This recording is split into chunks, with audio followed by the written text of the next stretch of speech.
Hello, folks. Again, we're here at Stage X, and I want to thank the crew here, well, actually, this is the film stage, for allowing us to use the stage to continue our projection series here in Sharjah at Xposure. We're really thrilled and thankful for everyone for their hospitality.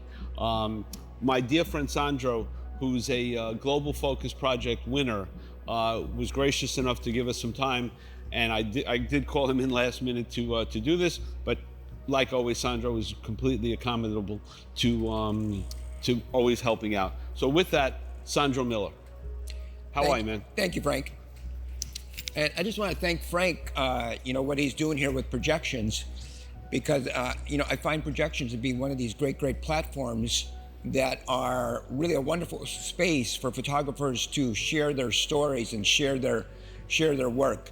I mean, our industry is getting to a place where there's less and less platforms to tell our stories. Frank's offered us up with projections.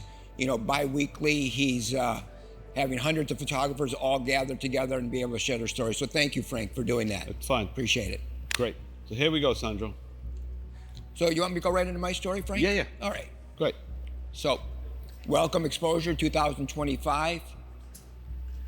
Out of suffering have emerged the strongest souls. The most massive characters are seared with scars. Kahil Gibran. Ernest Hemingway once said, "We are all broken. That's how the light gets in." My light and savior has been photography. And the reason why I put those two quotes up there, this is a photograph of my father and my mother, and it's actually me during the day of my christening.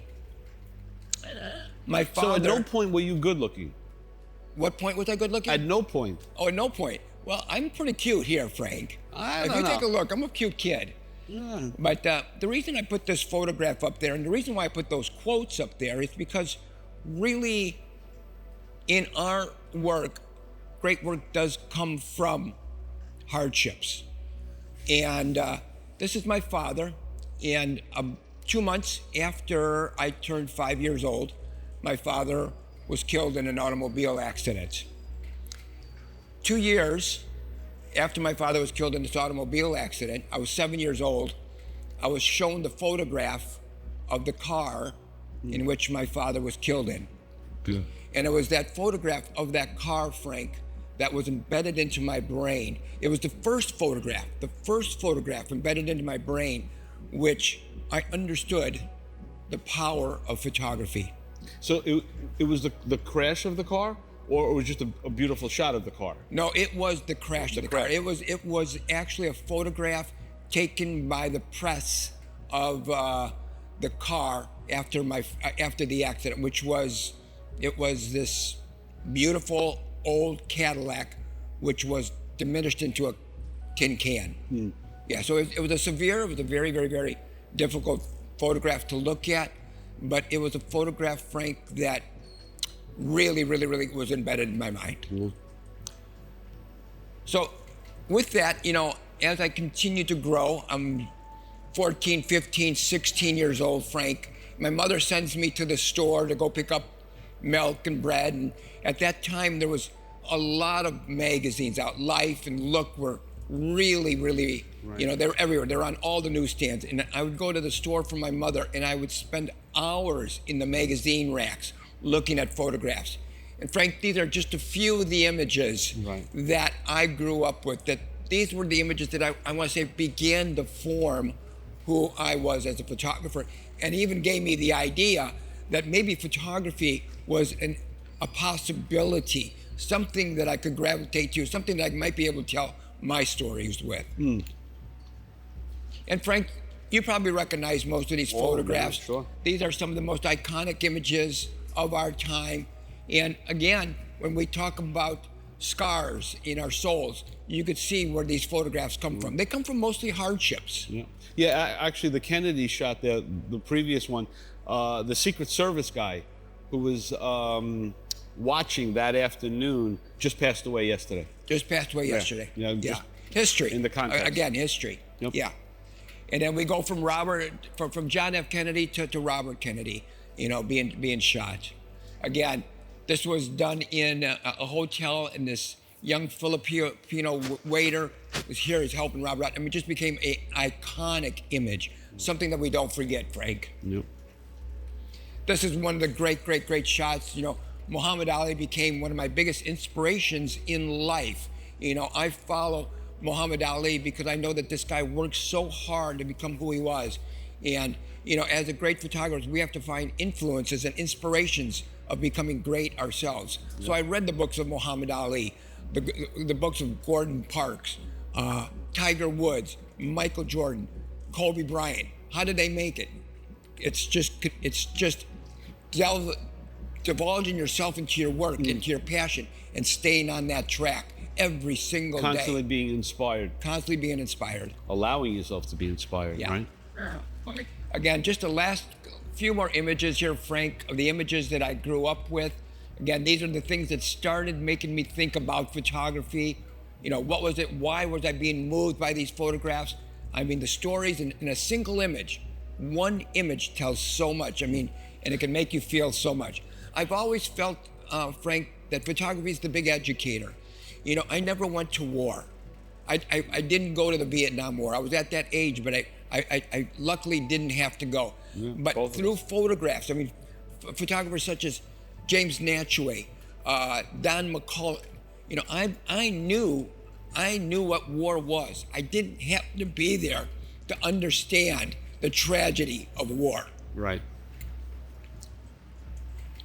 New beginnings, a bright future. Again, my mother sends me to the store. I pick up a magazine, an American photography magazine. I bring it home. I'm 16 years old, Frank. I go down to my bedroom and I start going through these pages, and I begin to see a couple of images. And in that magazine was two images that changed my life. And this is Irving Penn was the photographer, and it was this photograph of Picasso, right, who I didn't know who Picasso was. I didn't know who Irving Penn was, and I didn't know who the actress Colette was. But when I saw these two photographs, Frank, that was a pivotal point in my life. It changed my life. So the images move you and inspire you. Who in your family or friend was the one to say, go be a photographer? Or is that coming from your soul? Well, what is the practical piece of it? Yeah, well, that's a great question, Frank. So I grew up with a single mother. My father had passed away when I was 5. My mom was an Italian immigrant. She came in through New York, through Ellis Island in 1948. My mother was uneducated. Art wasn't really part of the conversation at our dinner table. We were really all about survival, trying to get food on the table. Even education at that time was not a priority. Yes. Our major priority was survival. We didn't talk art. Nobody in my family knew anything about photography, knew anything about art. This is something, fortunately, I don't know where it came from, Frank, but there was something in me that I connected to art. I connected to paintings. I remember we took a trip through school to the Art Institute in Chicago, and I saw the Blue series by Picasso. Again, I didn't know who Picasso was, but it was a guitar player. And I don't know what it was about that image. It just stuck in my mind, And so there was a sensitivity about me that art moved me. Art had something to do with my life. And I know so it was more you individually, like a self-motivation, self-inspirational. 100%. I felt that, I'd lived a very difficult childhood, Frank, and I had stories to tell. I became very empathetic about other people's stories. There was just something inside of me that really needed to tell stories. And I love portraiture. I love people. I love people's faces. I love the history in people's faces. And you'll see my light in most of my photographs is not a very flat light because I really want to see the stories in these people's faces. All right, so, I'm about 21, 22 years old. This is the early 80s. I've decided that I'm going to be a photographer. I've shoveled enough snow to buy my first Nikon camera. I'm actually out there beginning to work. I've got a small studio, Frank, and I want to photograph people. Right. And so what do? I go to the blues bars in Chicago, and I start talking to these bluesmen. Yep. And it was these bluesmen that would give me the time after their set at like 2 o'clock in the morning. They'd come back to my studio and I'd begin to shoot these bluesmen and blues women. And this is where it all started, Frank. And I began to take these images. I put together a small little portfolio of people. I'd take my little portfolio to the advertising agencies. This is what I had to show. And I'd listen to the great creative directors on what I should do with my work and where I needed to go, what I needed to show in order to become, really a successful photographer. Right. So it all started off with blues, Frank. Wait. And this is, like I said, this is early 1980s, mid 1980s. Right. And I'm shooting these guys in my studio for probably about 10 years. Right. But I'm starting to work at this time also, Frank. Yeah. From blues, Frank, I go into this project about bikers. Again, there's something about, I was always attracted to people that had difficult lives. Bluesmen. Yeah. They're on the road constantly. There's a common language, right? Common language, yeah. And then I went into bikers. Again, guys who came out of the war were shunned by the people when they came back to our country for actually fighting for our country. These guys took off and they went on, they got on their bikes and started riding around the country. But I found out that these guys had hearts. I mean, they were really doing some good work. They were, Toys for Tots. When I first met these bikers, they were actually raising money for a home that homed disabled children. I was in Elgin, Illinois, where my home was, and I went by Little Angels. It was a place where children couldn't live with their parents because they were so disabled. This home took care of them, and I saw about 100 motorcycles out in front of Little Angels. And I stopped. And I went to go see what was going on. And I saw all these bikers interacting with these children. It broke my heart.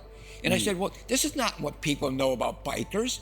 They really think of bikers as really, really hardcore beer drinking, not good people. Right. And I wanted to show the other story. Right. I wanted to show the empathy. Eyes of Morocco. I did this project, Frank. I had just come out of a stage 4 cancer, 2011, 2012. I was basically in bed, trying to survive and try to live. I came out of that project, that illness. I decided to go to Morocco, do some work. I was inspired by a project that August Saunders had done and Irving Penn, where they'd gone into the streets and photographed workers. Right. I said, well, I'm going to take that same idealism and I'm going to go to Morocco. And I'm going to do what those guys did in the streets of Germany and the streets of New York, and I'm going to go to Morocco and I'm going to shoot these people in Morocco. Jeez. And this was the project that I won my first IPA Lucy International Photographer of the Year, International Photographer of the Year Award, 2014. Yep. So Frank, I'm just, this is work, this is all personal work that I'm doing. I've always, I made some money doing commercial work. I grew up poor, I needed to make some money, and I knew that I wanted to do my personal work. And the only way I was going to be able to fund that personal work, Frank, was to do the commercial work. I'd take that money that I earned, I'd shut the studio down for a month, and I'd go wherever I wanted to go in the world to shoot. So, I mean, you can continue, but as it relates to the communication, sitting down with these folks, how do you get that sensitivity? How do you get those people to stop and get where you're coming from an emotional standpoint? Because all your portraits, we see the soul of those people. Thank you, Frank. Well, Frank, I'm going to tell you, I think truly one of my true gifts is I know how to connect with people. I am very empathetic. I try to get to know them. Sometimes you only have seconds, minutes, 5-10 minutes to get to know somebody.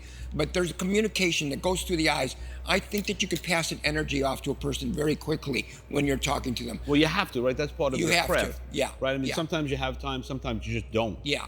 Right? And I'm also kind of a very hands-on guy. Even in Morocco, where you're not supposed to be so hands-on, I still used my touch, the touch of the hand, the touch of the shoulder, the touch of the cheek. But so much of it for you, I mean, I knowing you for all these years, it's not a conscious thing, it's just who you are. It's just who I am. It's genuine. That's what I mean. I'm not doing this just because I want these people to perform in front of my camera. I want to really get to know who these people are. Right. You know, I love people. I understand And that's people. disarming for them. It's disarming. Right. They become vulnerable. They become your friend very, very quickly. They trust you. What I'm trying to do, Frank, is build trust. And I need to do that quickly. And that could be with a CEO of a major corporation, or it could be somebody right off the street who's never been photographed in their life and never thought they would get photographed. I still have to build trust in that person.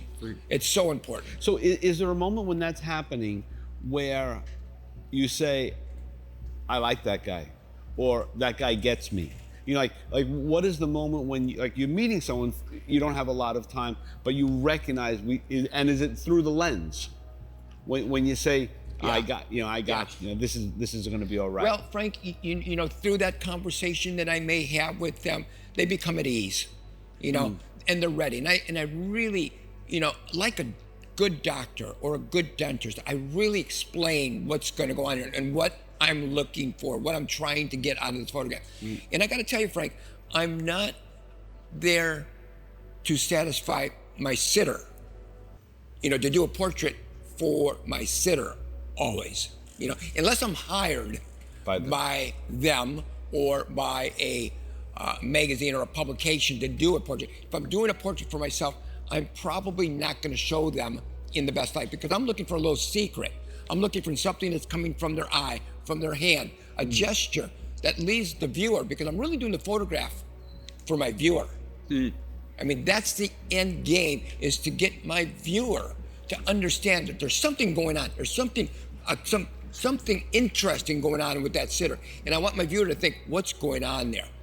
I got to have my viewer be thinking. Yeah. You know? Yeah, I mean, you use a good word, interested. And I always say, be interested, be interesting. Yeah. Right? And people feed that, right? Yeah. I also find, you know, I always tell a lot of young photographers, you know, how do you get a great portrait? Well, I said 50% of it starts with an interesting character. You know, when you're out there building your portfolio, look for something in people's faces. Look for something in their wardrobe. Look for something in their hands. Look for something in their eyes. Find somebody who's interesting already, and you're 50% of the way there. And now it's up to you to light, compose, and really, really, really get something out of it. Is it something that could be taught? I believe so, Frank. I mean, I don't think I was born with that talent. I think a lot of it comes from confidence and to be continuing working with people. You know, as a young portrait photographer, you should probably start off with your friends and your family and acquaintances, you know, and build your confidence up. Learn how to work with people. You know, I even say if you want to learn lighting, buy a mannequin. Right. Work with a mannequin. You know, and you have all the time in the world. There's no pressure.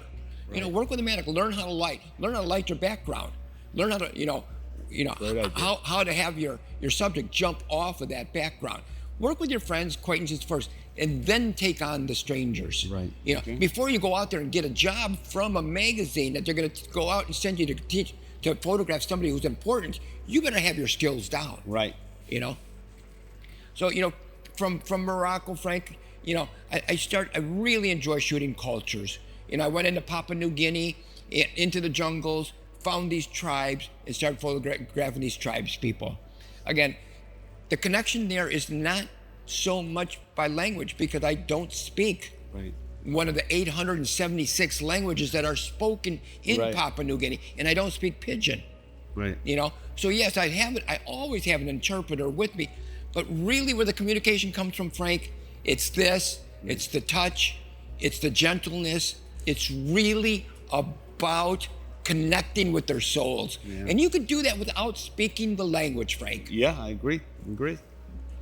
Then came John Malkovich. I'm going to only spend just a couple seconds here because everybody knows that, you know, my career, me and John have been working together for 30 years. We've done 3 books together.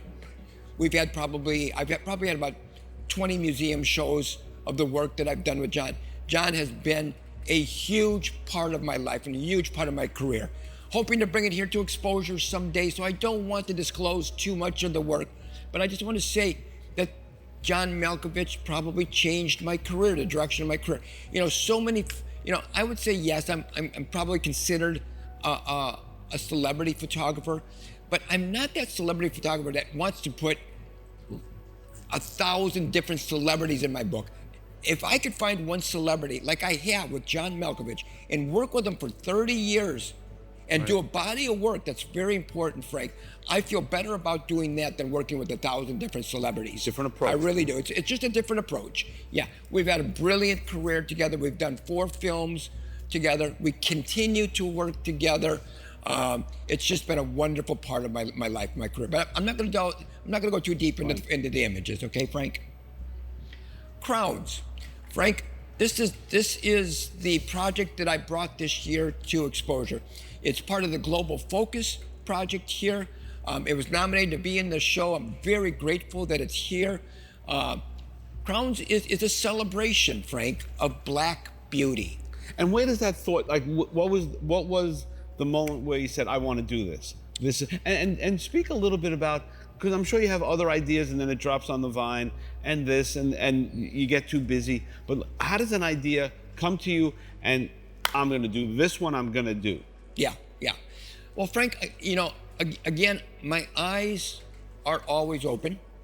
I'm always thinking, being a photographer in many ways is a curse, because, if you really want to be a great photographer, you really want to stand out, you really want to become a part of this very, very, very small hierarchy of photographers, you never stop thinking, you never stop dreaming, you never stop creating.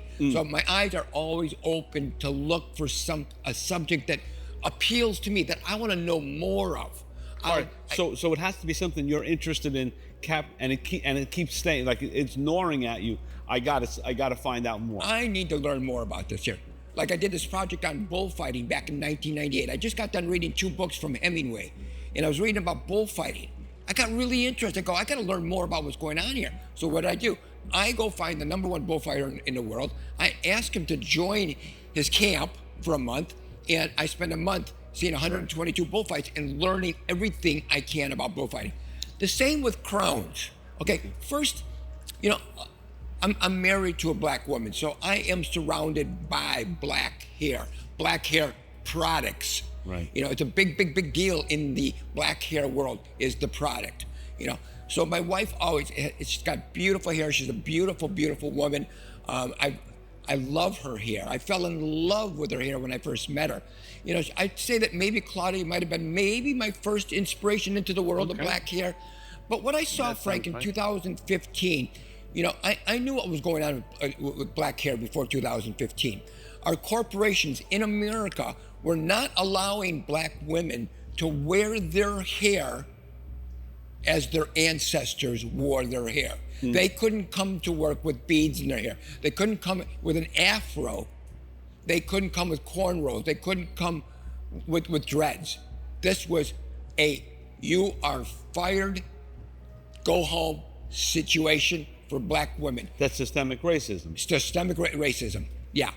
And so women for hundreds of years have been whiting down their hair, which means sitting in between mama or grandma's legs on a Saturday or Sunday, every Saturday, Sunday, and getting your hair straightened with hot wax. And I can't tell you the pain that this caused a lot of women, Frank. So in 2015, California passed a law called the Crowns Act. They were the first state to pass the law that a corporation or a school could not send a child home or could send a woman or a man home because of the style of their hair. If they chose to wear their hair, the style of their ancestor, you couldn't send that person home from work or home from school. How crazy 2015. Is that? It's absolutely 2015, Frank. This is only 10 years ago. Yeah, yesterday. 10 years ago, yesterday. Frank, inside of my book, Crowns, which was published by Skira, Angela Bassett. And we can get the book on your website? You can get it on my website. You can get it at Amazon. Okay. And you can get it at Barnes & Noble. You can get it at a lot of bookstores. But I asked women to tell me their story. Just briefly, tell me your story about something that's gone on with your black hair. And they'd write these, my hair is like an art canvas. I can express anything through my hair. Like a crown with delicate flowers, I become a black girl queen. You know, it was so nice to hear these stories, you know, but a lot of them were dark. A lot of them were really difficult. So let me ask you this. So here's this white guy who wants to do this issue, right? What's that dynamic? And are your subjects immediately trusting? You know, like what is that relationship as it relates to the subjects? Frank, thank you for asking that question. It's such a great question, because you know, people do wonder, well, why is a white guy? Yeah. Why is a white guy doing this project? You know, shouldn't that be left to African Americans to tell that story? Frank, a camera is the ticket that anybody who has a camera should have, the ticket to tell the story that they're feeling. I mean, I felt that my camera always brought me the freedom to tell my stories. And as long as I went in there with empathy and care and love, I should be able to go into any community, any culture, whether it be a gender culture, a race culture, whatever it is, and I should be able to go in to tell my story. Because mostly when I'm going in, I want to learn more about that culture. I want to learn more about what's going on. And so I can teach the world more about black hair. I mean, were your subjects apprehensive early on? Not at all. They jumped right in. Frank, I gotta tell you. And how did you do the casting? Like, how was that done? Well, we started the whole project out in Chicago. And, you know, a lot of times I'll start, with this particular project, I went to black salons. And I found a couple of black salons that were willing to work with me and send me over women who had extraordinary hairdos. And they'd send them over to me, and the salon would come with them, and we'd make that hair really beautiful, you know, before they'd come on set. But even that, walking into the salon has to be like, this guy must be lost. Like, what is he doing here? You know, Frank, or if not. You're a photographer, you've got to go out on a limb. Fearless. You've got to take chances. You've got to be fearless, you know, and you've got to believe in yourself, and you've got to believe in what you're doing. That may be the most important point of this entire project to young photographers. Yeah. There can be no barriers. You've got to believe in yourself and know that your camera should be a tool that helps you to bridge together our communities, our cultures, our races. But you can't go in unless you've done that research so you can speak to the issue. You better know a little bit about what you're talking about. I mean, when I decided to do this black hair project, my wife sat me down with 3 books that I had to read. And of course I had to watch that crazy film by, what's that comedian's name? Oh, slipping my mind right now. You know that movie, Clown? The one. Chris Rock. Chris Rock. Okay. Thank you so much, by Chris Rock. Yeah. So, you know, my wife was a big part of making sure I knew what I was talking about. Right. But again, you know, I talk with people with care and love and very empathetic, and they know that I'm curious. I want to learn, and I'll tell them right open. You know, I'm a white boy who wants to learn about your black hair. You know, I really do. I'm honest. I'm disarming. Yeah. So, you know, the project has been really. And speak to us also about the backgrounds. Yeah. Well, the backgrounds are very, very, very important. And this is something that I want young photographers to know. I want everybody to know, you know, because a lot of people take a look at this work today and everybody thinks, oh, he put these backgrounds in after he photographed the people, or he put these backgrounds in AI.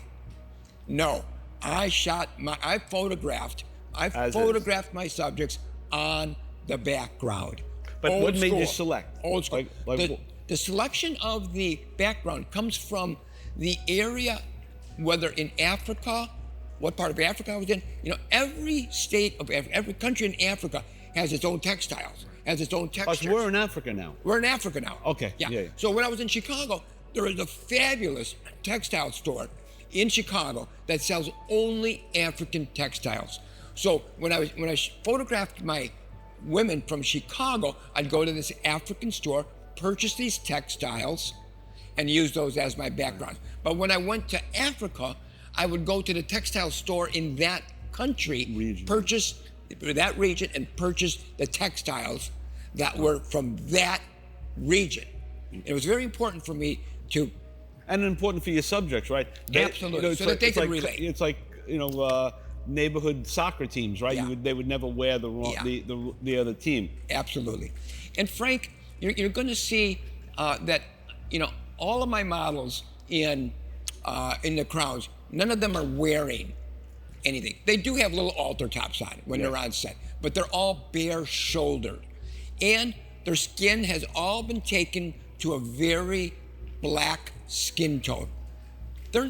None of these women are this dark, are this black. And they were okay with that. They're absolutely okay with it. And I showed them before they came on set exactly, I explained the whole process of what. And tell us why you did that. Okay, because within a black community, I don't care where you are in the world, Frank, within the black community, there is racism. Right. From high yellow to the deep blue black, there's racism. And I wanted to take all racism away. I wanted everybody to be equals, be the same. And I didn't have any clothing in it, because again, you can begin to judge people by what they wear. I mean, Frank, take a look at this t-shirt that you've got on. I could make a judgment about what this t-shirt, where you bought that t-shirt, where you are in the economic ladder. You begin to make judgments of people, right? Right, yeah. And so I wanted all judgment to be taken away.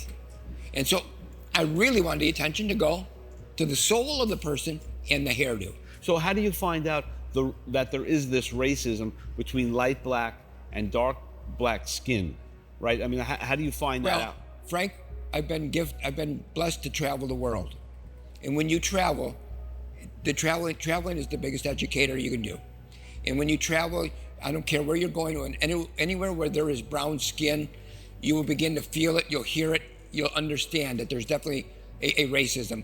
And then again, I'm married to a black woman who also educates me in what's going on in the black community. But if you read and if you keep your eyes open, you could see the racism between the black community. So was it a fear that if you had lighter skinned black women, it would have less impact or a different impact versus someone who was darker? What's that play there? Well, again, I just wanted to level the playing field. And I also got to tell you, Frank, there's a great artist out of Chicago.